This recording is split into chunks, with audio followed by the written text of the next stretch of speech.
Paano kumita sa YouTube nang hindi gumagawa ng sariling videos? Bago natin simulan mga kaibigan ng tutorial ay make sure na nakasubscribe ka na sa ating channel. Ito na din ang notification bell para updated ka sa mga dating tutorial videos. Let's go!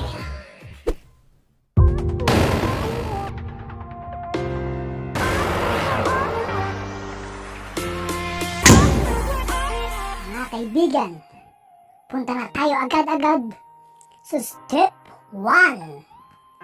Step 1 ay kung saan gumawa ka ng sarili mong YouTube channel.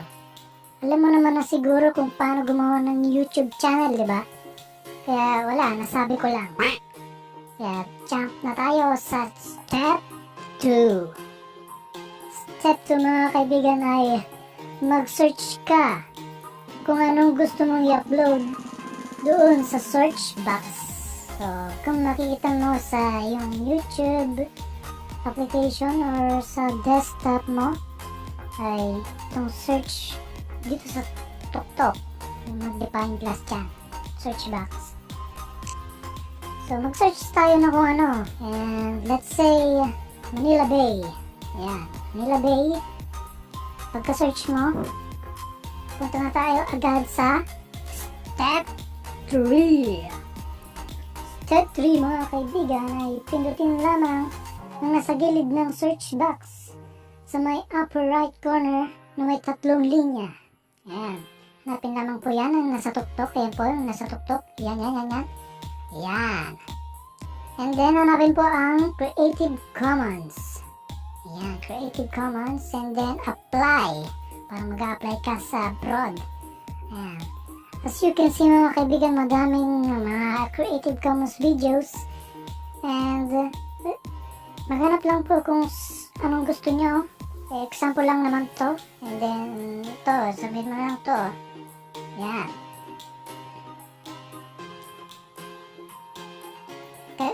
Kung gusto nyo panoorin mga kaibigan, pwede rin, pero ako hindi ko na-play yan. Hanapin mo lang para makasigurado ka na talagang Creative Commons. Ay tignan yung category license. So, yan po siya mga kaibigan. Creative Commons Attribute License Reuse Allowed. Yan. So, ibig sabihin, ang Creative Commons pala ay pwedeng gamitin ng libre. Hindi ka po makaka-copyright po dyan kasi ang nakalagay po dyan, reuse allowed mga kaibigan. Pero depende na rin po sa videos na yung kukunin kasi mga iba po, mga katulad mga may music ay yung mismong music po ay may pwede po kayong ma-copyright po doon, diba? So nang sayo ay punta na po tayo sa step 4. Step 4 po ay pindutin lamang po ang share na pa-arrow pa kanan. Ito po, pindutin po yan. And then, click nyo lang po itong copy link. Ito, copy link. Yan. Pagkatapos po dyan, alis na po tayo sa YouTube. Yan. Kahit ano pong browser ang gamitin nyo, sa akin po kasi ang ginagamit ko po ay UC browser. Search nyo lang po sa Google ang YouTube Converter. YouTube Converter. And then, itong onlinevideoconverter.com ang piliin nyo po mga kaibigan kasi proven and tested ko na po siya. Matagal ko na pong ginagamit. Then, yung kinapil link po natin kanina, ipipaste lang po natin ito and hold natin ng 3 seconds and 0.5. Yan. Paste po natin yan and then start.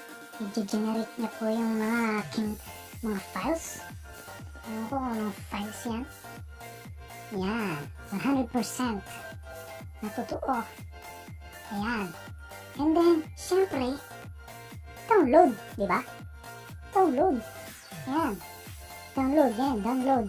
Pero sa UC browser mga kaibigan, pag pipindot ko po yung download, always magpa-pop up si Lazada sa Play Store. So, tanggalin lang po natin yan. Tanggal. And then, yung isang tab na nagpa-pop up din. Then, yan. Download. Download. Yan. Yan. Sample lang naman yan, pero hindi ka download yung, ano. Pagka-download yun na po, pwede nyo na pong ulit siyang i-post sa YouTube. Yan. At that's it, mga kaibigan. Ganun lang po kasimple. Kung gusto nyo pong palitan yung mga intro ng mga yan, pwede rin po. Para may sariling pangalan. And then, don't forget na ilagay nyo din po yung license na Creative Commons.